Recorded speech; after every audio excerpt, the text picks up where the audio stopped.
আসসালামু আলাইকুম ওয়া রাহমাতুল্লাহি ওয়া বারাকাতুহু। বিসমিল্লাহির রহমানির রহিম। আলহামদুলিল্লাহি রাব্বিল আলামিন ওয়াল আকিবাতু লিল মুত্তাকিন ওয়াসসালাতু ওয়াসসালামু আলা নাবিয়্যিহি মুহাম্মাদিন ওয়া আলিহি ওয়া আসহাবিহি আজমাইন। আম্মা বা'দ। সম্মানিত দিনদার ভাই বোনেরা, আজ আমি আপনাদের জন্য অত্যন্ত চমৎকার একটা ভিডিও নিয়ে হাজির হয়েছি। বন্ধুরা আমার, আপনারা অনেকেই জানেন গত কয়েক বছর পর্যন্ত আমি বাংলাদেশের বিভিন্ন প্রান্তে সফর করে বেড়াচ্ছি। আলহামদুলিল্লাহ, যেখানেই যাচ্ছি অসংখ্য অগণিত ভাই ও বোন আমার সাথে দেখা সাক্ষাৎ করে তাদের নানা রকম সমস্যার কথা তুলে ধরছেন। আমিও আমার সাধ্যানুযায়ী তাদের সাহায্য করার চেষ্টা করে যাচ্ছি। বন্ধুরা আমার, আল্লাহ রাব্বুল আলামিনের কাছে এই প্রার্থনা করি, আল্লাহ রাব্বুল আলামিন যেন আমাকে আমৃত্যু মানুষের খেদমতে নিয়োজিত রাখেন, আমিন। বন্ধুরা আমার, আমরা যখন বিভিন্ন এলাকায় সফরে বের হই, কিছু ভাই ও বোন তাদের নানা রকম গোপন সমস্যা আমাদের কাছে শেয়ার করে থাকেন। ভাইয়েরা তো তাদের সমস্যাগুলো যত জটিলই হোক আমাদের সাথে একেবারে নির্ভয়ে যোগাযোগ করেন এবং নির্ভয়ে বলে থাকেন, কিন্তু আমাদের মায়েরা বোনেরা তাদের কিছু গোপন রোগের কথা তারা কিন্তু স্বীকার করতে চান না। তারপরেও আমাদের মা বোনদের পক্ষ থেকে তাদের ভাইয়েরা স্বামীরা অনেক সময় আমাদের সাথে যোগাযোগ করেন এবং মাদের বোনদের অনেক গোপন সমস্যার কথা শেয়ার করে থাকেন। তো বন্ধুরা, আমরা আজকে এই কিতাবে থাকা অত্যন্ত চমৎকার একটা গোপন রোগের সমাধান দেব, যেটির মাধ্যমে আপনি আপনার মা বোন অথবা আপনাদের আত্মীয় স্বজন যারই এই রোগটা থাকুক না কেন, সেটি ইনশাআল্লাহ আল্লাহর এই কালামের বরকতে এখান থেকে আপনারা আরোগ্য লাভ বা মুক্তি লাভ করতে পারবেন। বন্ধুরা আমার, রোগটির নাম হচ্ছে অর্শ রোগ। আরো বিস্তারিত ভাবে যদি বলি, অর্শ পাইলস গেজ।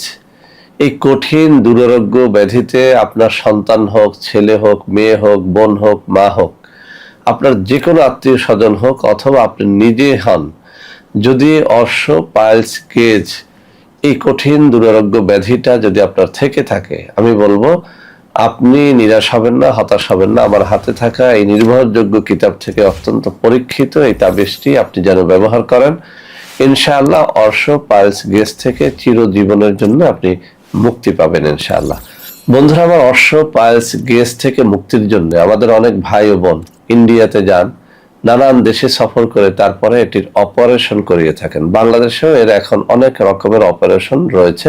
অপারেশন একবার করলে কিছুদিন ভালো থাকা যায়, এরপরে আবার গোটা গোটা দেখা যায়, আবার অপারেশন, আবার গোটা গোটা দেখা যায়। এরকম আমি এমন রোগীও দেখেছি একই জায়গায় 2-3 বার অপারেশনের পরে এখন ডাক্তার বলে দিয়েছে আর কখনোই এটা অপারেশন করা যাবে না, তাহলে মারাত্মক ক্ষতির সম্ভাবনা থাকবে, মৃত্যু পর্যন্ত এই যন্ত্রণা তাকে ভোগ করতে হয়।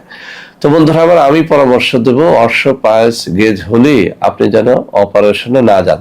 তো আজকে আমার হাতে এই যে কিতাব, এই কিতাবের এই ছোট্ট একটা নকশার মাধ্যমে আমি বহু রোগী আলহামদুলিল্লাহ আল্লাহর এই কালামের বরকতে ভালো হয়েছে। আপনাকে আমি চ্যালেঞ্জ করে বলবো, আপনি যদি এরকম হতাশ হয়ে থাকেন অর্শ পাইলস গেজ থেকে, তাহলে আপনাকে বলবো অবহেলা না করে আমার আজকের এই ভিডিওটি শুরু থেকে শেষ পর্যন্ত দেখবেন। নকশাটি যে নিয়মে এই কিতাবের মধ্যে বর্ণনা করা হয়েছে ওই নিয়মে ব্যবহার করেন, ইনশাআল্লাহ আপনি অর্শ পাইলস গেজ থেকে মুক্তি পেতে পারবেন। বন্ধুরা আমার, আসলে এই জাতীয় রোগী আমার কাছে এত বেশি আসে যে আমি ভাবলাম যে এই তদবিরটি একেবারে উন্মুক্ত করে দেই, যাতে করে আমরা একটু চাপ মুক্ত থাকতে পারি। তবে তাবিজ কবজ যারা লিখতে চান বা এই তাবিজটি যারা নিজে ব্যবহার করতে চান, তাদেরকে আমি কয়েকটা শর্তের কথা বলছি। কেননা তাবিজ কবজ লিখতে জানলেই লেখা যায় না, এর জন্য কিছু শর্তাবলী পালন করতে হয়। 1 নম্বরে আপনি অবশ্যই নামাজি রোজাদার হবেন। যেদিন কবজটি আপনি লিখবেন অন্তত সেদিনটা আপনি একটা রোজা রেখে কবজটা লেখার চেষ্টা করবেন। রাত্রে তাহাজ্জুদের নামাজ পড়ে কান্নাকাটি করে দিলটাকে পরিষ্কার করে তাবিজ লেখলে অনেক বেশি ফায়দা পাবেন। তাবিজ লেখার জন্য ভোজপাতা অথবা তাবিজ লেখার নির্ধারিত কাগজ জোগাড় করে নেবেন, মেশক জাফরানের কালি জোগাড় করে নেবেন, ঝর্ণা কলম জোগাড় করে তারপরে তাবিজ লিখবেন। সর্বোপরি কোনো একজন পীর মাশায়েখ বা কোনো একটা আল্লাহওয়ালা ব্যক্তির অনুমতি অবশ্যই নিয়ে নেবেন। এরকম লোক যদি আপনার এলাকাতে আপনি না পান, তাহলে অন্তত একজন তাবিজ লেখকের অনুমতি নিয়ে আপনি তাবিজটা যেন লেখেন, তাহলে অবশ্যই এর দ্বারা আপনি সুফল পাবেন। বন্ধুরা আমার, নকশাটি আপনাদের সামনে আমি উপস্থাপনের আগে একটু পড়ে শোনাই যাতে আপনাদের জন্য সহজ হয়। বন্ধুরা আমার, এই অত্যন্ত চমৎকার নির্ভরযোগ্য কিতাবটির 292 পৃষ্ঠার নিচের দিকে অর্শ রোগের তদবির নামে একটা শিরোনাম করা হয়েছে। এখানে বলা হয়েছে অশ্বরোগীর জন্য নিম্নোক্ত নকশাটি লিখিয়া কবজ বানাইয়া তাহার কোমরে বাঁধিয়া দিবে, আল্লাহর রহমতে অশ্বরোগ আরোগ্য হইবে। এটি পরীক্ষিত। আমি আবারও পড়ে শোনাচ্ছি। অশ্বরোগের অন্য তদবির, অশ্বরোগীর জন্য নিম্নোক্ত নকশাটি লিখিয়া কবজ বানাইয়া তাহার কোমরে বাঁধিয়া দিবে, আল্লাহর রহমতে অশ্বরোগ আরোগ্য হইবে। নকশাটি আমি আপনাদের সামনে তুলে ধরছি। এই কিতাবের 292 পৃষ্ঠার মধ্যে রয়েছে। আমার এই যে ডান হাতের আঙ্গুলি যেখানটায় নাড়াচাড়া করছি, ঠিক এই জায়গাটায় নকশাটা রয়েছে। আপনারা একটা স্ক্রিনশট দিয়ে নেবেন। অবশ্যই আপনি হালাল রুজি অন্বেষণ করার চেষ্টা করবেন, রোজা রেখে তদবিরটি করার চেষ্টা করবেন, ভোর রাত্রে 2 রাকাত তাহাজ্জুদের নামাজ পড়ে নকশাটি লেখার চেষ্টা করবেন। এক কথায় আপনার দিলটাকে আল্লাহর দিকে রুজু করে, আল্লাহর কাছে সাহায্য প্রার্থনা করে যদি এই কবজটি লেখেন, ইনশাআল্লাহ এই তাবিজটি 100-তে 100 আপনাকে ফল দিবে ইনশাআল্লাহ।